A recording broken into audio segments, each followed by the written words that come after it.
Hi hello friends, welcome to my channel. Gauri Shankara ಧಾರಾವಾಹಿಯಲ್ಲಿ ಗೌರಿಗೆ ಒಂದು ಶಾಕ್ ಆಗಿರುತ್ತೆ. ಅದೇನು ಅಂತ ತಿಳ್ಕೊಳ್ಳೋಕ್ಕಿಂತ ಮುಂಚೆ ನಮ್ಮ ಚಾನಲ್ಗೆ ಈಗಲೇ ಸಬ್ಸ್ಕ್ರೈಬ್ ಆಗಿ, ಹಾಗೆ ಈ ಸೀರಿಯಲ್ ನಿಮ್ಗೆ ಇಷ್ಟ ಇದ್ದರೆ ಒಂದು ಲೈಕ್ ಕೊಡಿ. ಗೌರಿ ಇಲ್ಲಿ DC ಆಫೀಸಲ್ಲಿ ಕೂತ್ಕೊಂಡು ಫೋನ್ ನೋಡ್ತಾ ಇರ್ತಾಳೆ. ಈಗ ಅವಳ ಅಸಿಸ್ಟೆಂಟ್ ಬಂದು, ಮೇಡಮ್ ನಿಮ್ಮನ್ನು ನೋಡೋದಕ್ಕೆ ಯಾರೋ ಬಂದಿದ್ದಾರೆ ಅಂತ ಹೇಳಿದಾಗ ಗೌರಿ ಯಾರದು ಅಂತ ಹೇಳಿದಾಗ ಅವರು, ಮೇಡಮ್ ಅವ್ರು ಯಾರು ಅಂತ ಗೊತ್ತಿಲ್ಲ, ಆದರೆ ಈ ಆಸನಕ್ಕೆ ಅವರು ದೊಡ್ಡ ಜನ, ಅವರು ನಿಮ್ಮನ್ನು ನೋಡ್ಬೇಕಂತೆ ಮೇಡಮ್, ಮಾತಾಡಬೇಕಂತೆ ಅಂತ ಹೇಳಿದಾಗ ಗೌರಿ ಸರಿ ಆಯಿತು ಕಳಿಸಿ ಅವರನ್ನ ಅಂತ ಹೇಳ್ತಾಳೆ. ಈಗ ಅವ್ರೋಗಿ ಭೈರಾದೇವಿ ಮತ್ತು ಗಂಗಾ ಅವ್ರನ್ನ ಒಳಗಡೆ ಕಳಿಸ್ತಾಳೆ. ಈಗ ಗೌರಿ ಈ ಕಡೆ ತಿರುಗಿ ನೋಡ್ತಾರೆ.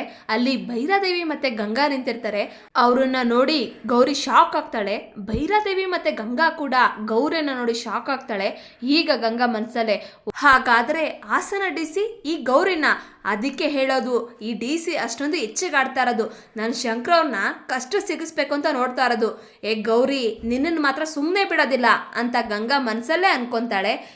ಭೈರಾದೇವಿಯವ್ರಿಗೆ ಗೌರಿನ ನೋಡಿ ಹಳೆದೆಲ್ಲ ನೆನಪಾಗುತ್ತೆ. ಇಲ್ಲಿಗೆ ಸಂಚಿಕೆ ಮುಕ್ತಾಯಗೊಳ್ಳುತ್ತೆ.